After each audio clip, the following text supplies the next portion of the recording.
G'day, g'day, g'day. It's Mathematical KM or Keith Malumbi. Remember, their initials, not a title. And tonight's game, 60 minutes plus 30 seconds a move at the local club. Over the board.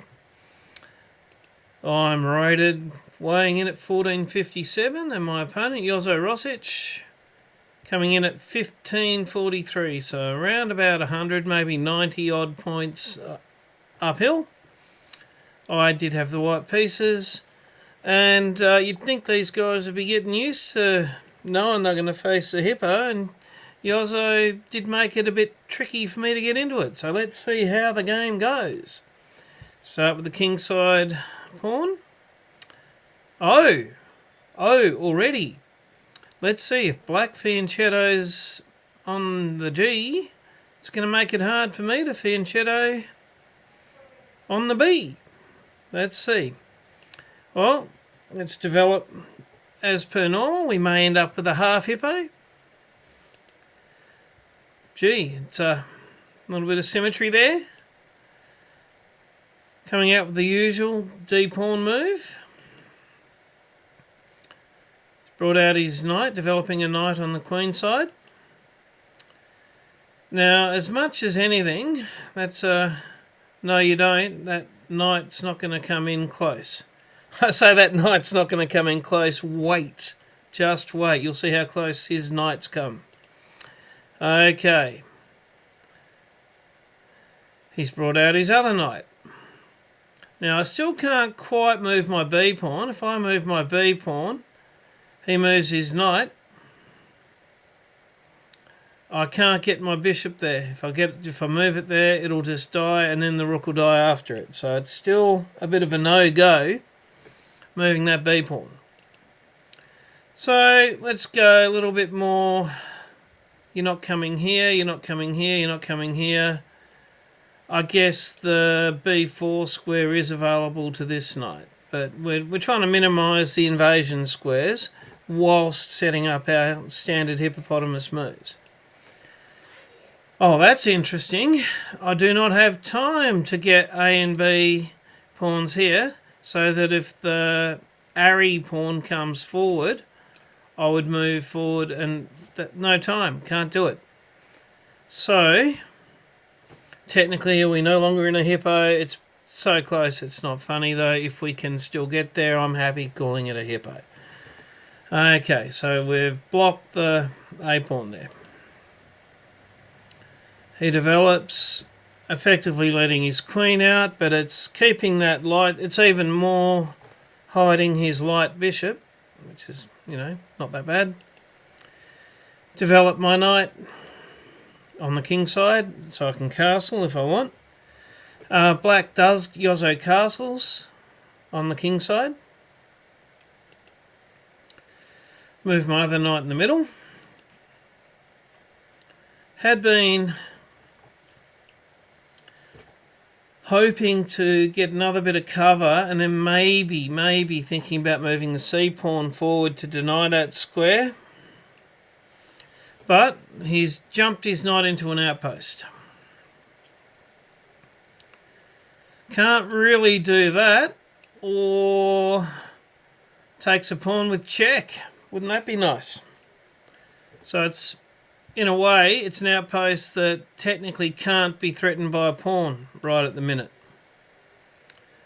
So for now, my C pawn's got to stay home to protect the D pawn, and the C pawn's got to be protected by the queen. So that knight's, fairly causing headaches. Now I thought I'll move this pawn forward. It's just slightly possible that I can get this bishop here, pinning the knight to the rook. And if it is pinned to the rook, maybe at that point, if I've protected this one so he can't come in with a check move with his knight, I could capture the knight with a pawn. But it was just half an idea that my opponent didn't let me do. But for what it's worth, I've improved my pawn structure, and my bishop now has choices. Got to be aware of this. If that knight moves, got to do something with my rook. Funny I should mention it. If that knight moves, move it does. Okay, my rook had needs best move, or, and looking at the computer, suggesting d4. But I wasn't quite yet ready to play fun and games with my pawn structure. So we come into rook safe there. Does give up a potential move for that knight. At the moment, a little bit of a worry could be seen as the c3 square. Having moved my rook here, if he were to end with a knight on c3, it would be forking the rook and the queen, to be avoided. So I'm getting a little tied up here.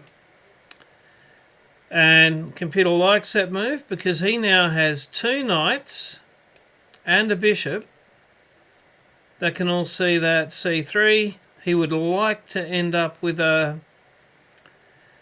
knight there and having that knight fork my queen and rook. That's what I need to avoid. If I get half a chance, I can get rid of one of them with straight swap for a bishop. That might happen. But for now, I've only got the one piece attempting to, have some control. Not enough. So I've gone with bishop to b2. If he were to take, I'd take back. The fork's no longer possible for one thing. And also it's threatening that knight. It would just be unwise of him to take my bishop with his bishop. If he doesn't take mine, I've got the option of taking his. His bishop is one of his king's defenders. I'd probably go for that. So can he, with his three pieces on c3, arrange to get that fork? And kind of not.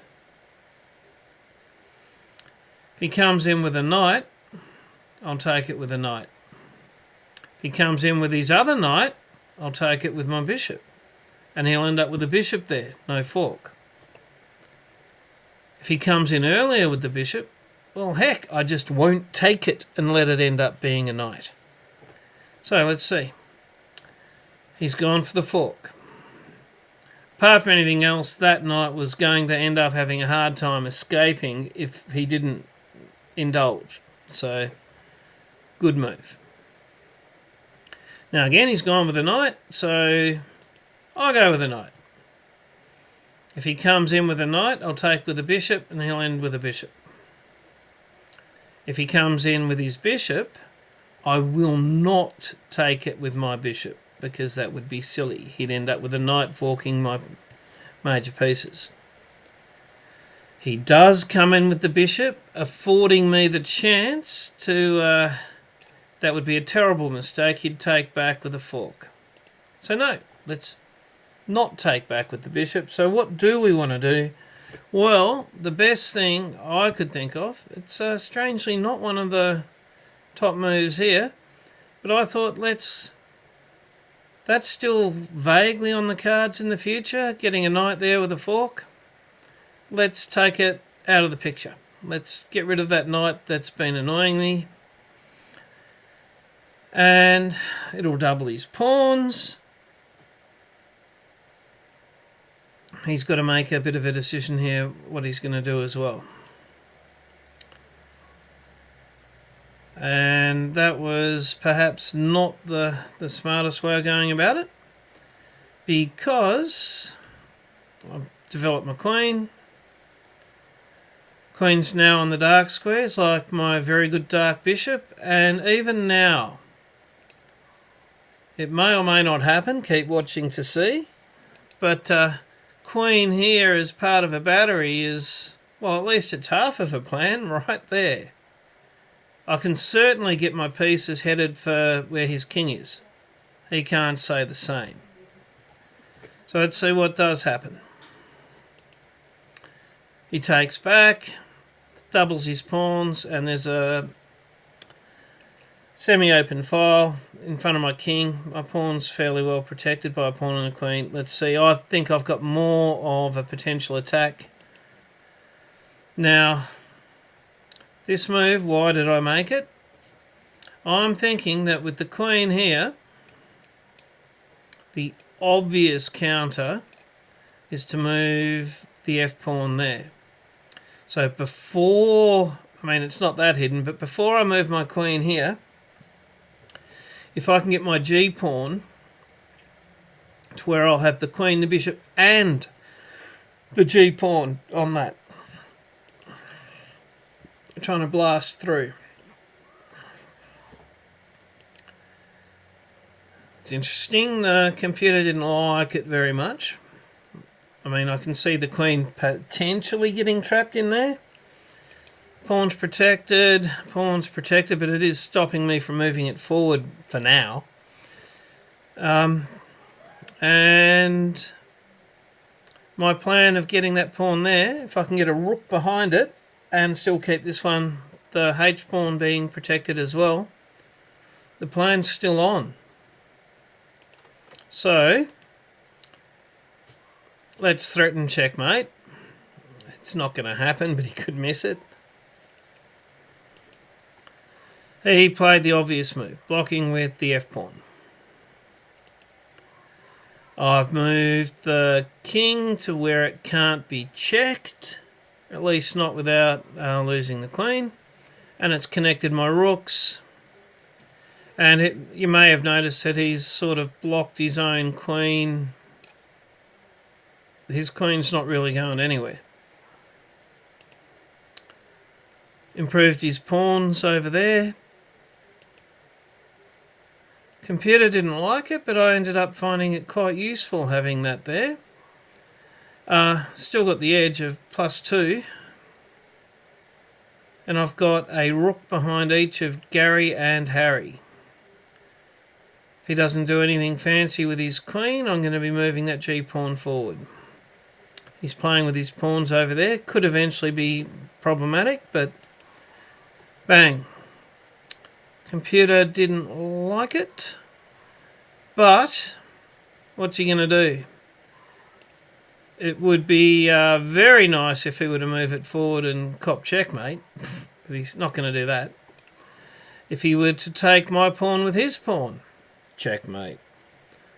If he were to take my pawn with his queen, well, thank you, rook for a queen.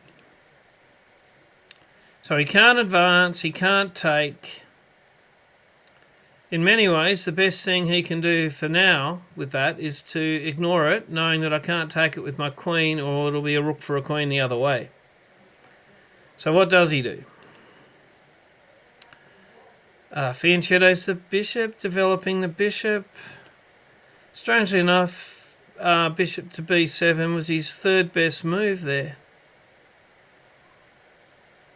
The very best move was c5. I mean, trying to get that pawn attack going over on the queen side, but yeah, okay. Fianchettoed his bishop.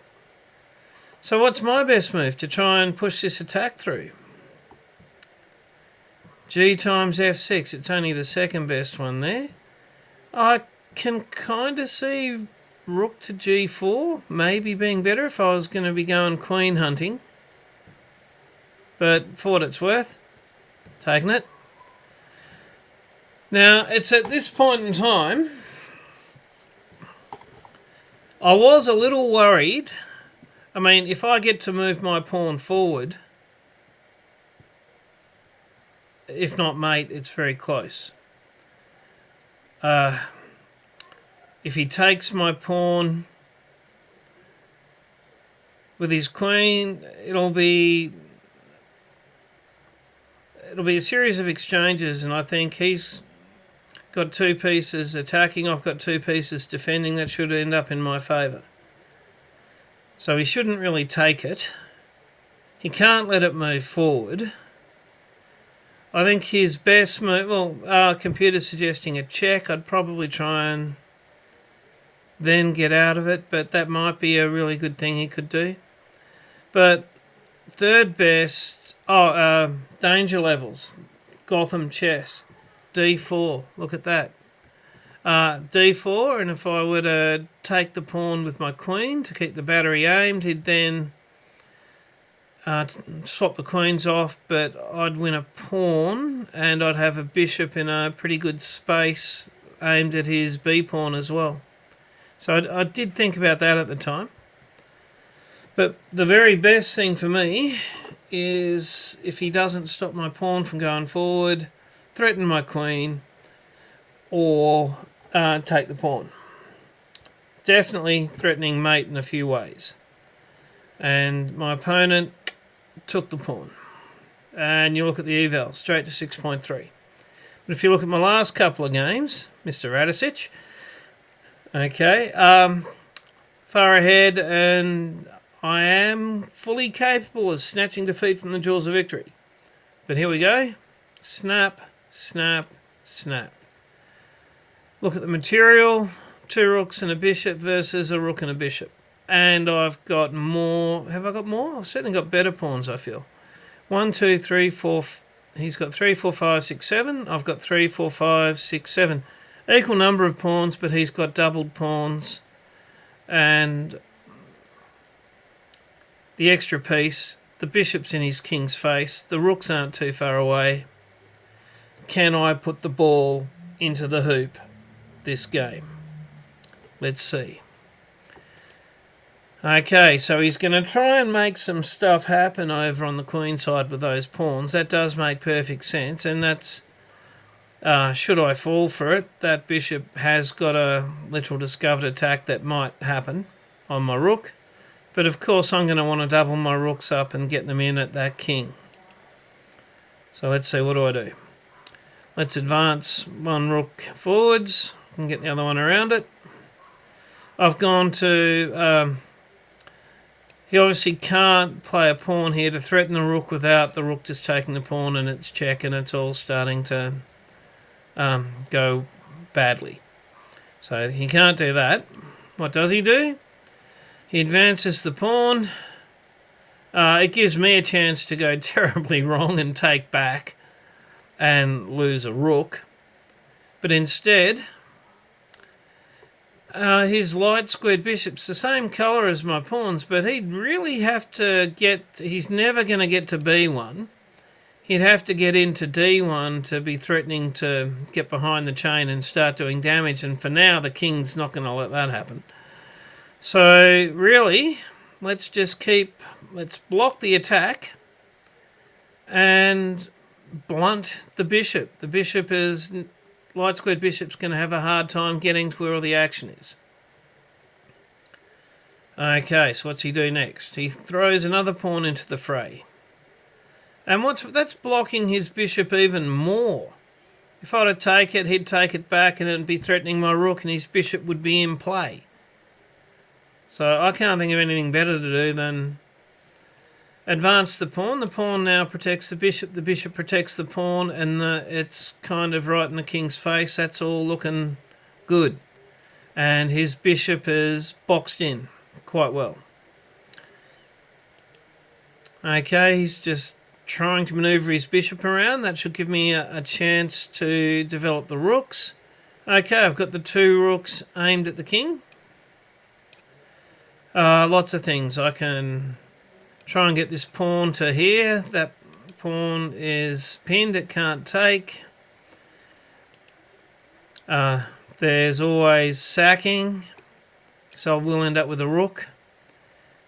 And if the king comes forward, the second rook can come to here, protected by the bishop. The bishop's protected by the... I think I'm just about ready to blast through.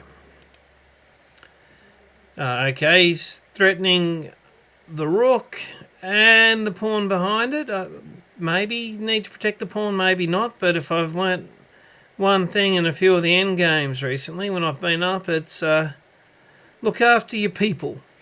Don't forget about your own pawns. Computer liked it very much. The Harry is okay. That's about as good a place for his bishop as he can get, I would have thought.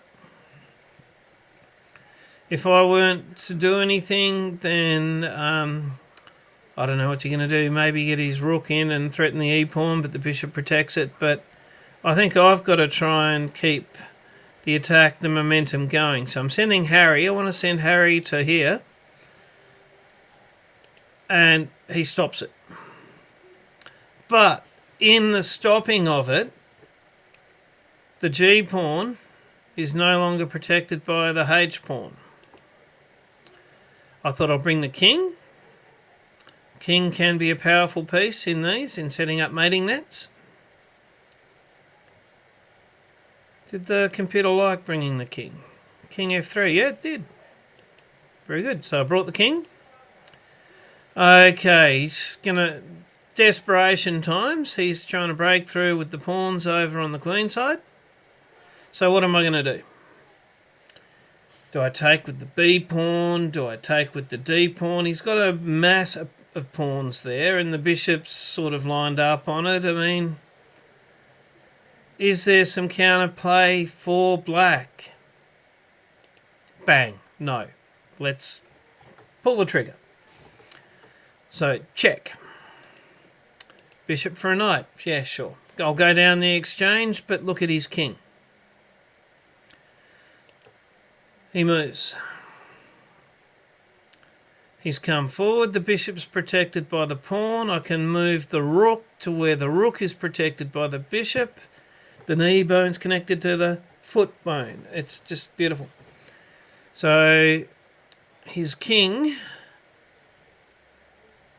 if the king ends up on the back rank anywhere, and I manage to get my rook to here, lined up on his rook, then I might win his rook, and then it really truly would be all over.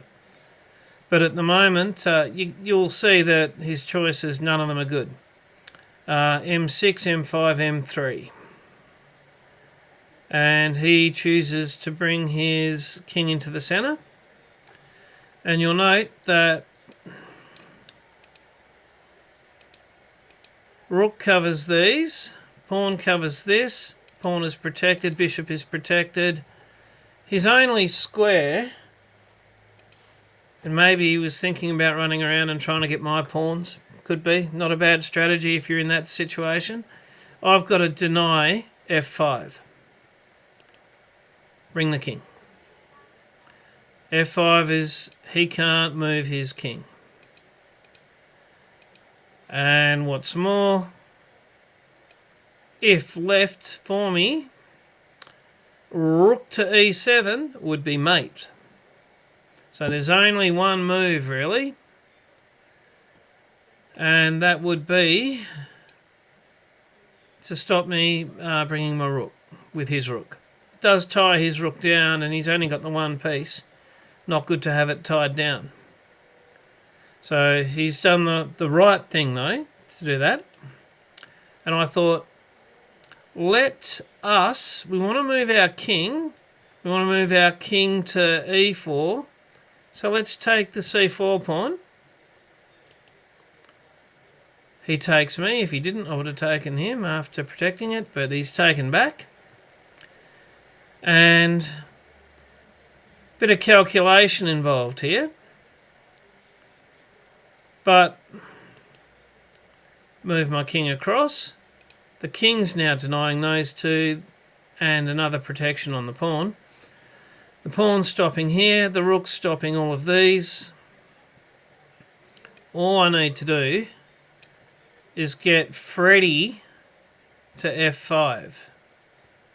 I don't know if there's how many games I've mated with a pawn move. Not many, if any. This may be a first. And that's going to take all of 2 moves.